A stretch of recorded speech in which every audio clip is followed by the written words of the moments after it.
그래서 처음에 우리가 저작물을 이용하려고 하면 이용 허락을 받아야 된다는 얘기를 했었어요. 그러니까 아예 저작 재산권을 양도받는 수도 있겠지만 그건 뭐 흔하지 않은 경우고 그건 이제 아예 재산권 자체를 사오는 거니까 통상적으로 내가 어떤 저작물을 이용하겠다 그러면 이용 허락을 받아야 됩니다. 그러면은 우리가 이용 허락을 받기 위한 여러 가지 단계에 대해서 공부했던 기억이 나요. 처음에 이게 저작물인지를 알아보고 그다음에 이게 보호받는 저작물인지도 알아보고 그다음에 저작자가 누군지를 찾고 저작자 누구한테 이용 허락을 받아야 되는지 뭐 이런 절차를 진행했던 기억이 납니다. 근데 그 허락을 못 받는 경우도 있을 수 있어요. 사람을 못 찾는다는 거. 저작자를 찾아봤더니 도저히 알 길이 없어요. 또는 저작자하고 협의를 해야 되는데 저작자가 협의를 해주질 않아요. 저작권자가.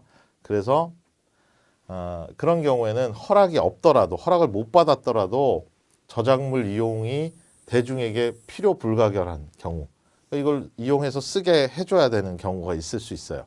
그러면 무조건 저작권자한테 이용 허락을 받지 않으면 못 쓴다 그래 버리면 되게 곤란한 상황이 될 수도 있는 거죠.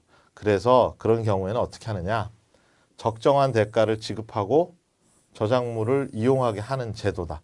허락이 없더라도 적정한 대가를 지급하고 저작물을 이용할 수 있게 법이 정해놓은 이제 제도가 있다는 거죠. 이것도 뭐 일종의 저작 재산권의 제한의 일종으로 볼 수도 있겠지만 그거하고는 좀 성격이 다르다고 생각됩니다. 그래서 이거 관련해서는 저작물 이용의 법정 허락은 지금 여기 나와 있는 대로 저작물 이용이 대중에게 필요 불가결한 경우여야 되겠죠. 그리고 그런 경우에 적정한 대가를 지급하게 하는 그런 내용이 들어있는 것이 이 법정 허락 부분이라는 거죠. 그래서 세 가지 경우를 우리 법이 정해놓고 있어요. 처음 법정 허락제도를 이용할 수 있는 경우라고 해서 50조부터 51조, 52조까지 정하고 있는데 그게 세 가지 경우입니다. 먼저 50조부터 보죠. 자, 저작 재산권자가 불명인 저작물을 이용하고자 할 때 누가 이 저작물이 있는 건 분명한데 저작 재산권자가 누군지를 알 수가 없어요. 그러니까 이걸 이용하려고 하는 사람 입장에서 그러면 그런 경우에는 그럼 못 쓰는 거냐? 꼭 써야 되는 저작물임에도 불구하고 그럴 수는 없겠죠. 그래서 제도를 둔 것이 문체부 장관의 승인을 받고 승인을 받은 보상금을 공탁하고 누군지 모르니까 줄 수는 없죠. 협의를 할 수도 없고 그러니까 그런 경우에는 보상금을 공탁한 후에 이걸 쓸 수 있도록 하는 겁니다. 그 조항이 이제 밑에 있어요.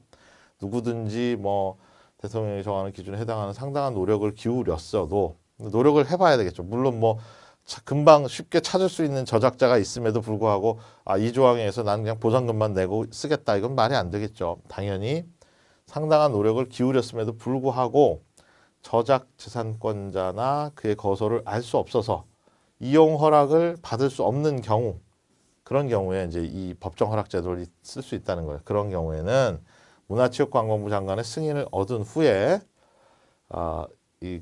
여기서 정하는 기준에 의한 보상금을 공탁하고 이를 이용할 수 있다. 이게 법정 허락 제도의 전형적인 예라는 거죠.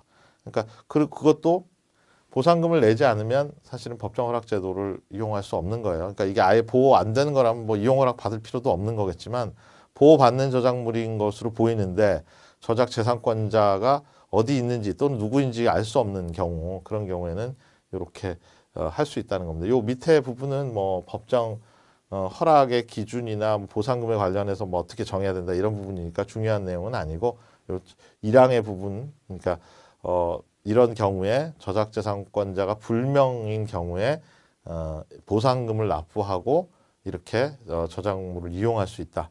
이 법정 허락제도이고 뭐 이런 조항들이 이제 50조 이하로 계속 있는 거죠. 첫 번째는 법정 허락제도가 허용되는 것이 저작재산권자 불명인 저작물을 이용하는 경우다.